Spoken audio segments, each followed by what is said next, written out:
Então, conteúdo, polaridade, forças intermoleculares. Bom, a gente sabe, né, que os átomos, eles se ligam através de ligações químicas. Então, essas ligações químicas, elas podem ser tanto polares como apolares. Então, essas ligações químicas entre os átomos também podem ser chamadas de ligações interatômicas. Então, interatômicas entre os átomos de cada elemento químico. A gente sabe que os átomos se ligam através de ligações químicas. Existe a ligação iônica e existe a ligação covalente. Na ligação iônica, todas as ligações vão ser do tipo polar. Por quê? Porque vai haver a formação de polos. Polo positivo, que é o cátion, e o polo negativo, que é o ânion. Mas, nas ligações covalentes, não existe essa formação de polos positivos e negativos. Então, para a gente classificar as ligações covalentes como polar e apolar, eu tenho que lembrar de um conceito muito importante que sempre cai no Enem, que é a eletronegatividade. Então, o que é eletronegatividade? Algum de vocês lembram?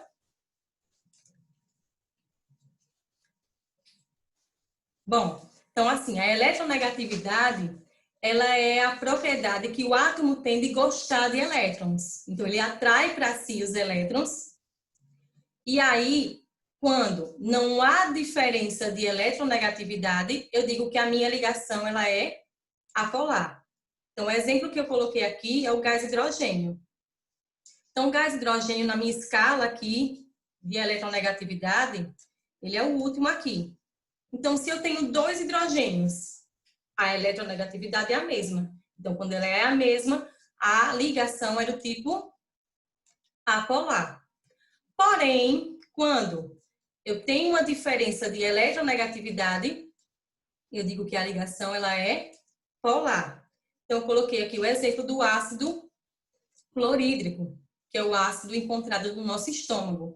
Então, se eu pegar a minha escala de eletronegatividade, o cloro vai estar aqui, e lá longe, no final, vai estar o hidrogênio. Então, quando há essa diferença de eletronegatividade, eu digo que a minha ligação vai ser polar. Tranquilo? Porém, a polaridade ela não vai estar somente na ligação. Ela também é encontrada nas moléculas. Então, para a gente classificar as moléculas como polar e apolar, eu vou ter que observar vários conceitos. O primeiro é como a geometria molecular está, é o arranjo entre os átomos. Então, não sei se vocês lembram lá do primeiro ano, existe a geometria linear, a geometria plana, a geometria tetraédrica, piramidal e angular. Então, o arranjo entre os átomos, ele vai dizer se a molécula é polar e apolar. Outro conceito que eu expliquei agora, né, que é a eletronegatividade. Então, eu coloquei aqui na tabela periódica, né, como é que eu consigo visualizar. Se eu tiver uma tabela periódica, eu consigo tranquilamente saber qual é o elemento mais eletronegativo. Então, numa família, vai crescer de baixo para cima. Num período, da esquerda para a direita. Lembrando que os gases nobres, que estão nessa região aqui, eles não têm eletronegatividade. Por quê? Porque eles já têm a camada de valência completa, com 8 elétrons. Então, eles não vão perder nem ganhar. Então, eles não fazem parte dessa eletronegatividade. Um outro conceito importante, que eu acho que é o mais fácil para que vocês consigam visualizar essa questão da polaridade das moléculas, são as nuvens eletrônicas. Eu vou explicar agora aqui nesse próximo slide. Então, o que é uma nuvem eletrônica? A nuvem eletrônica ela pode ser classificada como uma ligação simples, que eu represento como um tracinho, né? Um compartilhamento de um elétron. Uma ligação dupla, um compartilhamento de 2 elétrons, simbolizados com os 2 tracinhos. Uma ligação tripla, que é quando eu compartilho 3 elétrons, ou ainda os pares de elétrons, que é quando sobra pares de elétrons no átomo central. Então, o que é um átomo central? É aquele átomo que faz mais ligações. E aí, se eu memorizar esses 2 conceitos que eu coloquei aqui, vocês conseguem tranquilamente dizer quando é que a molécula é apolar e quando a molécula vai ser polar. Então, quando o número de nuvens, que eu expliquei aqui, tudo isso aqui é nuvem. Quando o número de nuvens no átomo central for igual ao número de ligantes, eu digo que a molécula ela é apolar. Porém, quando o número de nuvens for diferente dos ligantes iguais, a minha molécula ela é polar. Então, assim, o conceito é esse. Eu vou mostrar alguns exemplos e aí vocês conseguem visualizar tranquilamente quando a molécula vai ser polar e apolar. Então, o primeiro exemplo que eu coloquei aqui é a água. Então, aqui é a fórmula da água, né? H2O, como ela está arranjada, sua geometria angular. Então, aqui, cada ligação, como eu falei lá, ela conta como uma nuvem. Então, aqui uma nuvem, aqui outra nuvem.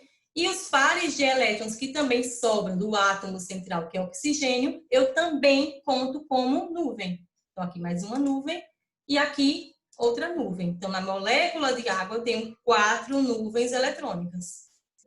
E agora, quantos ligantes iguais eu tenho? Eu só tenho 2. Um hidrogênio e outro hidrogênio. Então, tenho 2 ligantes. Então, esse número é diferente. Logo, a minha molécula ela é polar.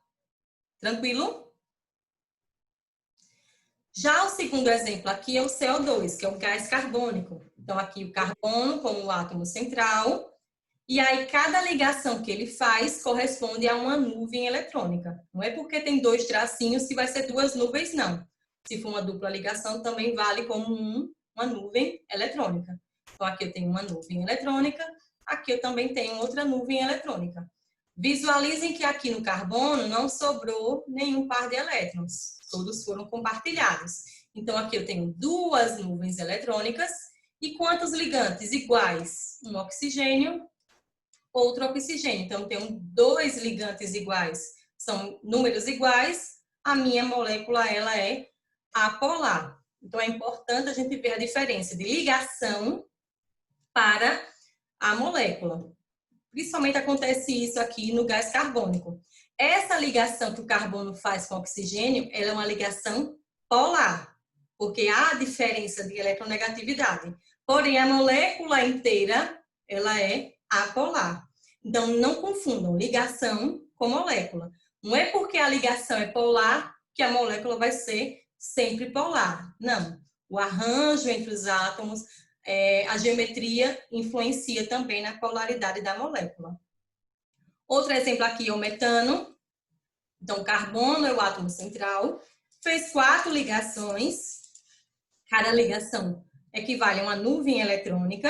Então, coloquei aqui, ó, 4 nuvens. E eu tenho 4 átomos iguais ligados ao carbono. 1, 2, 3, 4 hidrogênios. Então, 4 ligantes e 4 nuvens, a minha molécula ela é apolar. Olha só a diferença que eu fiz aqui para outro exemplo. Eu troquei um hidrogênio por um cloro. Esse composto é o cloreto de metila. Então, desenhei aqui, o carbono fez as 4 ligações, então ele tem 4 nuvens. Porém, ele só tem 3 ligantes iguais. Ele tem 3 hidrogênios. O cloro não vai contar, tem que ser ligantes iguais. Então, 3 ligantes iguais. São diferentes. Essa molécula ela é polar. Então, a dica que eu dou é essa. Toda vez que eu tiver um composto com a estrutura tetraédrica, que vai fazer 4 ligações, se todos os ligantes forem iguais, ela sempre vai ser apolar. Se tiver um ligante ou 2 ligantes diferentes, ela vai ser polar. E aí, para finalizar, todo composto, toda molécula que é formada por átomos iguais, apenas 2 diatômicas, sempre vai ser apolar. Então, gás cloro, gás hidrogênio, gás oxigênio, são todas moléculas diatômicas e são apolares. Porém, quando tiver moléculas diatômicas, mas com átomos diferentes, como é o caso aqui do hidrogênio cloro, que é o ácido clorídrico, a minha molécula vai ser polar. A única exceção de substâncias simples é o O3, que é o gás ozônio. Apesar de ser uma substância simples, formada por um único elemento químico, mas aí por conta que sobra pares de elétrons do oxigênio do átomo central, ela tem uma ligeira polaridade, então ela vai ser considerada polar. Não esqueçam disso, é a única exceção. O restante, tudo apolar.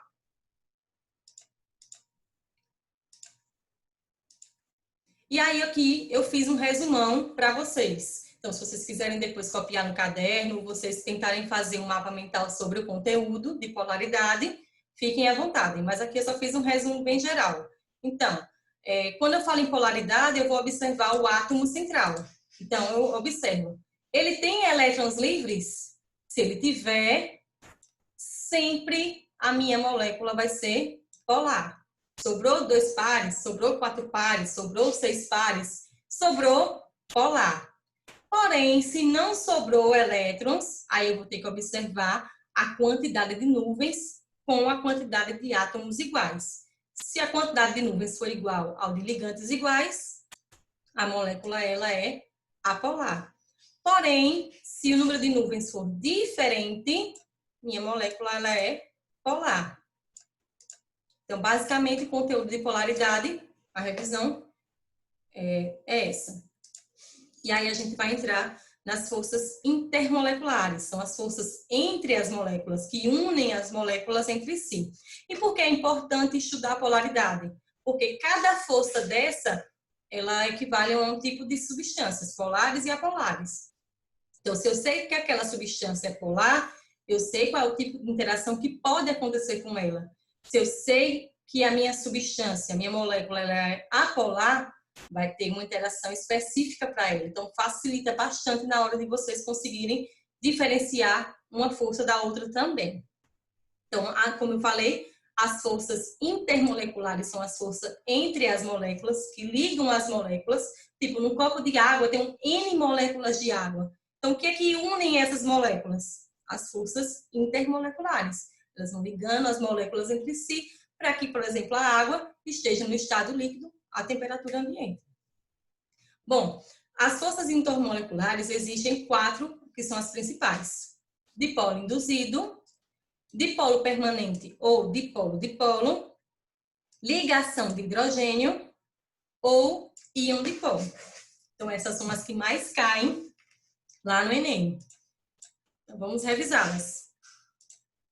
A primeira é a dipolo induzido. Então, o nome já fala, estou induzindo a minha molécula a se ligar a outra. Ela sempre vai acontecer nas moléculas apolares. Então, se você, lá na questão do Enem, ou do concurso, ou do vestibular, você viu que aquela molécula é uma molécula apolar, e ele pergunta qual é a interação, você já vai marcar tranquilamente. Dipolo induzido, ela só acontece com moléculas apolares. Então, exemplo aqui, ó, gás hidrogênio, gás cloro e o gás metano. Então, essas moléculas apolares, elas não têm polo. E aí, em um certo instante, elas criam esses polos e aí vai acontecer a interação entre as moléculas. E uma vai induzindo a outra. Então, é por isso que a gente chama esse momento de polo instantâneo. Ele é instantâneo, ele é rápido, ele acontece para que as moléculas se liguem entre si.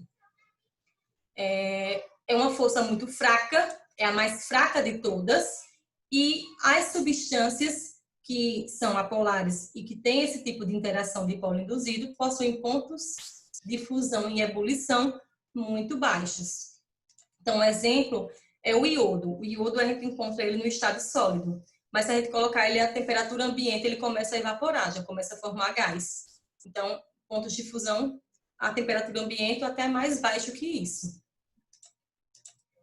A outra interação, um pouco mais forte que a anterior, é a dipolo permanente ou dipolo-dipolo. Então, ela só ocorre em moléculas polares. Só. Então, exemplo, o HCl, o HBr, o H2S. Então, nessas moléculas aqui, já existem os polos positivos e negativos. Nelas já existem. E aí, o que acontece? Cada molécula vai se unindo, juntando o polo positivo com o polo negativo da outra. E aí, forma a interação entre as moléculas. Essa é uma força moderada e os pontos de fusão e ebulição são maiores do que as substâncias apolares, que têm a interação de polo induzido. Então, aqui é o que acontece, por exemplo, com o ácido clorídrico que está no nosso organismo. As moléculas estão ligadas através de dipolo. O polo positivo com o polo negativo da outra. Um outro exemplo de interação dipolo-dipolo, mas que deram um nome diferenciado, são as ligações de hidrogênio. Então, ela é uma força dipolo-dipolo, só que a diferença dela é que o hidrogênio tem que estar junto com o FON. Então, quem é FON? Flúor, oxigênio e nitrogênio, que são os elementos mais eletronegativos. Então, se você observou uma molécula lá no Enem, e ele fala de polaridade, de forças intermoleculares, vocês encontraram algum desses elementos aqui ligados ao hidrogênio, pode marcar sem medo, ligação de hidrogênio, certo? São interações mais fortes, certo? E possuem altos pontos de fusão e ebulição. Então, exemplo aqui eu coloquei o ácido fluorídrico, que é o HF, e a água também, ela realiza pontes de hidrogênio. Então, são esses pontinhos aqui, a interação. Sempre o polo negativo de uma com o polo positivo da outra. E a última força, é a mais forte de todas, é a íon dipolo. Então, ela vai acontecer com um composto iônico mais um composto molecular. Então, aqui eu coloquei o exemplo de sal mais água. Então, quando eu coloco no copo com água, coloco o sal começa a dissolver, né? Ocorre a solvatação. Ele vai separar em íons positivos e negativos. Então, o que a água vai fazer? O íon sódio, que é liberado, quando ele é dissolvido, ele vai se ligar à parte negativa da água, que é o oxigênio. Já o cloro, que tem a carga negativa, vai se atrair pela parte positiva da água, que é o hidrogênio. Essa interação é a mais forte e tem altíssimos pontos de fusão e ebulição. Então, esse testezinho vocês podem fazer até em casa. Coloca uma panela com água, só água, e em outra panela, água com sal. Qual é que demora a começar a borbulhar? Vai ser a água com sal, porque vai ter uma interação aí mais forte e vai aumentar o ponto de fusão e ebulição. Da mesma forma que na polaridade, eu também criei um esqueminha aqui para vocês. Lembrando que as forças interatômicas, que é entre os átomos, são mais fortes, certo, pessoal? Então, as ligações entre os átomos são mais fortes. Lembrando que a metálica é a mais forte, depois vem a iônica, depois a covalente, que é a mais fraca. Já em relação às forças intermoleculares, que é entre as moléculas, a mais forte, íon dipolo. Depois, ligação de hidrogênio, dipolo permanente, dipolo induzido, e eu ainda coloquei aqui mais uma, que é a dipolo induzido, dipolo permanente. Que é o que acontece, por exemplo, com a água e o óleo. A gente diz que eles não se misturam. Mas se a gente pegar um microscópio e aproximar, a gente vai ver que algumas moléculas, não todas, que a gente sabe que o óleo, ele tem uma densidade diferente e uma polaridade diferente, eles não se misturam totalmente. Mas algumas moléculas vão se misturar. E a essa interação a gente chama de dipolo induzido, dipolo permanente. Induzido porque o óleo ele é apolar e a água é polar. Então, algumas moléculas, não todas, vão se misturar ali, mas é uma interação muitíssimo fraca, certo? E aí, só para finalizar, que engloba esses dois conteúdos, é a solubilidade. Lembrando que polar dissolve melhor uma substância polar e apolar, ele dissolve melhor uma substância apolar. Então, coloquei aqui alguns exemplos, como eu falei, né? Água e óleo. A água é polar, o óleo é polar. Por isso que não tem uma solubilidade boa para que eles, uma dissolva a outra. E a água e o sal, como as duas são substâncias polares, a gente colocar um pouquinho de sal e misturar num copo com água, tranquilamente vai se dissolver. E aí, como o nosso foco é no Enem, terceiro ano, esse é o nosso ano, então eu trouxe uma questão que caiu em 2012. Ele fala assim: a pele humana, quando está bem hidratada, adquire boa elasticidade e um aspecto macio e suave. Em contrapartida, quando ressecada, perde sua elasticidade e se apresenta opaca e áspera. Para evitar o ressecamento, é necessário, sempre que possível, usar hidratantes, que têm efeitos umectantes, feitos geralmente à base de glicerina e polietilenglicol. A retenção da água pela pele é promovida pelos hidratantes, é consequência das interações dos grupos hidroxila e dos agentes umectantes com a umidade contida no ambiente por meio de. Ele quer saber qual é a interação que acontece entre essas substâncias aqui que fazem parte dos hidratantes e da nossa pele. Então, a dica que eu dou aqui é o seguinte: apareceu o oxigênio, lembra que eu falei? Apareceu o FON ligado a hidrogênio, a interação que ocorre aqui vai ser qual? Ligações de hidrogênio. Certo, pessoal? Glicerina, aqui o polietilenglicol também tem oxigênio, e ele acaba atraindo, né, o hidrogênio de outras moléculas. Toda vez que apareceu o FON mais hidrogênio, lembra, ligações de hidrogênio. Então, super simples, não precisava de cálculo, só observar bem a molécula. Eu sei que vocês ainda não viram as moléculas orgânicas, mas já vai tranquilamente para responder com o conteúdo lá do primeiro ano, certo? Alguma dúvida, galera? Podem perguntar. Adriane, Chayane, Magali, alguma dúvida, pessoal? Até agora não. Pronto, Magali, obrigada. Então, olha só, pessoal, já está encerrando a minha aula. Se eu não me engano, a próxima aula é biologia, né? No horário. Então, que vocês tenham uma boa aula de biologia também. O exercício já vai estar lá na minha sala de aula do Google Sala de Aula. São 3 questões. Não deixem de responder, porque vai valer como frequência também, certo? Então, qualquer dúvida do exercício, eu vou estar à disposição a partir de 3 horas, certo? Um beijo e até a próxima. E se cuidem, viu? Usem máscara e não saiam de casa. Tchau. Tamo junto. Oi, Tiago. Eu falei que tamo junto. Ah, muito bem, tamo junto. Muito bem. Até a próxima, até quarta-feira, com a live, se tudo der certo. E estou à disposição para questionamentos do exercício ou qualquer outra dúvida que vocês tenham, certo? Mais tarde eu coloco o diário de bordo Professora, 3 semanas. Oi.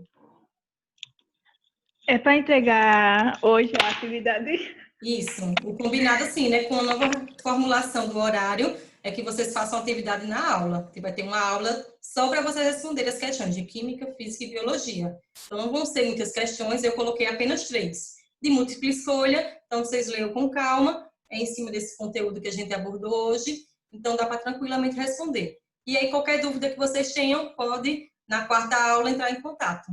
Pode ser no WhatsApp ou lá no Google Sala de Aula. Certo? Ok. Pronto. Então, tchau e uma boa aula de física ou de biologia, viu? Aguardo vocês na aula de dúvidas e quero o exercício hoje. Tchau. Tchau.